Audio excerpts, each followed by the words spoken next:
வருங்காலம் எங்களிடம்தான் தமிழகம் இருக்க போகிறது. அப்படியே ஏதாவது நடவடிக்கை எடுக்க வேண்டும் என்றால் நாங்கள் தான் எடுக்க முடியும் என்பதை அவர்கள் இன்று சொல்லாமல் சொல்லுகிறார்கள். நீட் தேர்வுக்கு எதிராக வழிவகை செய்ய வேண்டும் என்று பாஜகவுக்கு கோரிக்கை வைத்த அமைச்சர் மா. சுப்பிரமணியன் குறித்து பாஜக மூத்த தலைவர் தமிழிசை சவுந்தரராஜன் கருத்து தெரிவித்துள்ளார். நீட் தேர்வுக்கு விலக்கு பெற வழிவகை செய்ய வேண்டும் எதிர்க்கட்சி தலைவரும் பாஜக கட்சியும். ஆகா, இதை நான் வரவேற்கிறேன். ஏனென்றால் முதல்ல சரண்டர் ஆயிட்டாங்க எங்க கிட்ட. ஏன்னா இவங்க தான் சொன்னாங்க திமுக வந்தால் முதல் கையெழுத்து நாங்கள் போடுவோம்னு சொன்னாங்க. அப்புறம் கோடி கையெழுத்து வாங்கி நாங்க நீட்டை நீக்குவோம்னு சொன்னாங்க.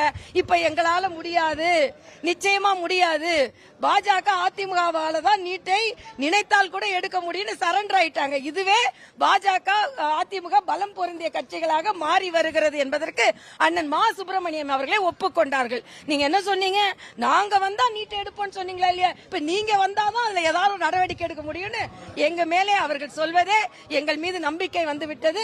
வருங்காலம் எங்களிடம்தான் தமிழகம் இருக்க போகிறது. அப்படியே ஏதாவது நடவடிக்கை எடுக்க வேண்டும் என்றால் நாங்கள் தான் எடுக்க முடியும் என்பதை அவர்கள் இன்று சொல்லாமல் சொல்லிவிட்டார்கள். இது எங்களுக்கு வெற்றி.